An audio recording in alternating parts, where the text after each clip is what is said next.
Hi మచ్చా, మామా పాయసం 2.0. ఫస్ట్గా ఒక మిక్సీ గిన్నె తీసుకుంటాం. దాంట్లో జీడిపప్పు వేసుకొని దాన్ని మిక్సీ కొట్టుకొని దాంట్లో కొన్ని నీళ్లు పోసుకొని ఆ తర్వాత పేస్ట్ అయిన తర్వాత నెయ్యి వేసుకొని నెయ్యి కాగిన తర్వాత దాంట్లో కొంచెం కిస్మిస్ బాగా వేయించుకున్న తర్వాత దాన్ని పక్కకు తీసుకోవాలా. ఈరోజు జీడిపప్పు పాయసం, మామా పాయసం 2.0. ఇప్పుడు సేమ్యాలు వేసుకోవాలా, వాటిని కూడా ఎర్రగా వేయించుకోవాలి. ఎర్రగా వేయించుకోవాలి. బాగా ఎర్రగా అయ్యేంత వరకు వేయించుకొని, ఎందుకంటే నెయ్యి వేసాం కాబట్టి బాగా ఎర్రగా అవుతాయి. ఎర్రగా అయిన తర్వాత దాన్ని పక్కకు తీసుకోవాలా. పక్కకు తీసుకునేటప్పుడు మనం ఏం చేయాలంటే వాటిని బాగా నీట్గా ఇది అద్దో ఎర్రగా ఎట్లా అయినాయో చూడండి.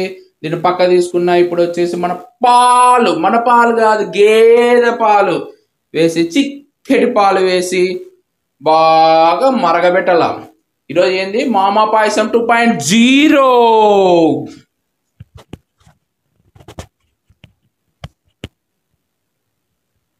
బాగా మరుగుతూ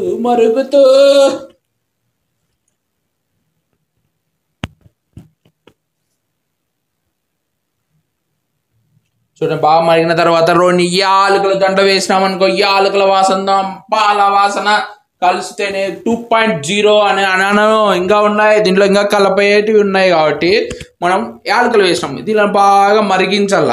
ఇప్పుడు వచ్చేసి మిల్క్ మేడ్ ఎందుకంటే ఇంకా పాల టేస్ట్ పెంచడానికి, ఎందుకంటే ఇంకా చిక్కగా పాలు మనకి ఇప్పుడు దొరకడం లేదు కాబట్టి కొద్దిగా మిల్క్ మేడ్ వేసా.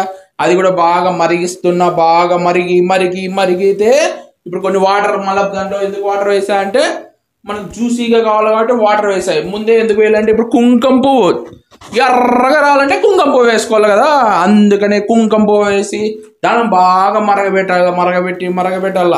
ఇప్పుడు వచ్చేసి మన సేమ్యాలు వచ్చేసి దాంట్లో వేసేస్తానా, ఎందుకంటే ఏంచి పెట్టిన సేమ్యాలు మొత్తం ఏం చేసి దీంట్లోని ద్రాక్ష కూడా వేసిన, చక్కెర వేసేసిన.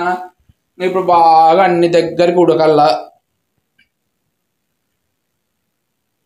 అయిపోయింది మన పాయసం, మామా payasam 2.0. Please subscribe, share, like. Bye. మళ్ళీ నెక్స్ట్ డిష్లో మళ్ళీ కలుసుకుంటాం. గుమగుమలాడుతున్న వంటలు, ఫన్నీ డైలాగులు అన్నీ మీకోసమే.